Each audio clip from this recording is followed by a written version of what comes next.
আমরা মানুষ নামক প্রজাতিটি অনেক কিছু ভুলে যেতে পারি। রাগারাগি, ভুল বোঝাবুঝি, তর্ক বিতর্ক, ঝগড়া ঝাঁটি, মন খারাপ, অনেক কিছু সময়ের সাথে সাথে সব ভুলতে শুরু করি। কিন্তু ভুলতে পারি না কিছু কথা, প্রিয় মানুষের মুখ থেকে নিজের ব্যাপারে শোনা কিছু কটূক্তি, যেগুলো আমাদের ভেতরে অদৃশ্য টেপ রেকর্ডারের মতো সব সময় বাজতে থাকে, গলার মধ্যে বিঁধে থাকে মাছের কাঁটার মতো। না তো গিলতে পারা যায়, না তো ফেলতে পারা যায়।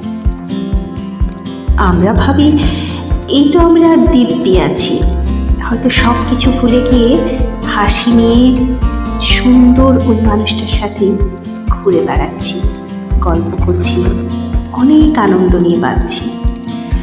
কিন্তু তারপর হঠাৎই কোনো এক ঘুম না আসা একলা রাতে স্ত্রীর বারান্দায় ঘুরতে ঘুরতে ওই কটূক্তিগুলোর কাছে পৌঁছে যাই ওই যন্ত্রণাদায়ক মুহূর্তগুলোর কাছে। তাই মনে রাখতে হবে, আঘাত, কটূক্তি কখনো ভোলা যায় না, ফিরিয়ে নেওয়া যায় না।